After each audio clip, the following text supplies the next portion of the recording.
रे भोला बाबा के पूजा कर भरपूर रे बाबा पर ध्यान दही रे पूरा सावन रह भक्ति में चूर रे भोला बाबा के पूजा कर भरपूर रे यने ओने नहीं दो ही ध्यान यने ओने नहीं दो ही ध्यान खोला ले गे छौरी गांजा के दुकान लेवे खातिर आई बौगे जान सुबह शाम खोल ले गे छौरी गांजा के दुकान लेवे खातिर आई बौगे जान सुबह शाम सावन में खोल ले गांजा के दुकान लेवे खातिर आई बौगे जान सुबह शाम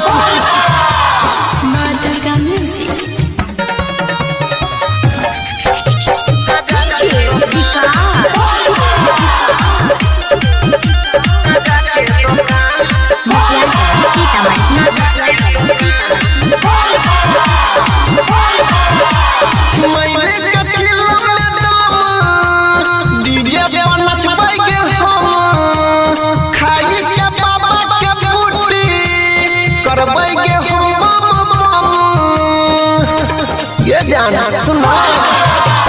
घूमे जेबै देवघर में भोला बाबा के नगर में परबो नहीं हमर छौड़ा तोरा कोनो चक्कर में हमरा नहीं करल कर परेशान हमरा नहीं करल कर परेशान खोला ले गे छौरी गांजा के दुकान लेवे खातिर आई बौगे जान सुबह शाम खोल ले गे छौरी गांजा के दुकान लेवे खातिर आई बौगे जान सुबह शाम सावन में खोल ले गांजा के दुकान लेवे खातिर आई बौगे जान सुबह शाम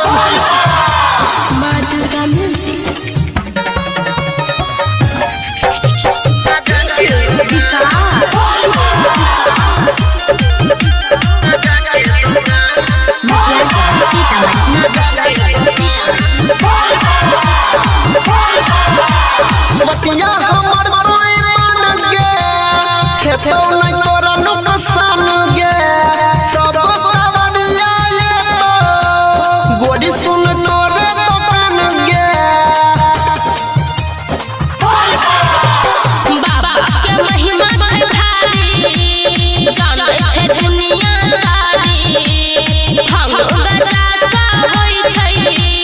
रंग बिरंग के बीमारी सुमन सोना नहीं खोल जुबान अनिल सोनी बंद राख जुबान खोला ले गे छौरी गांजा के दुकान लेवे खातिर आई बौगे जान सुबह शाम खोल ले गे छौरी गांजा के दुकान लेवे खातिर आई बौगे जान सुबह शाम सावन में खोल ले गांजा के दुकान लेवे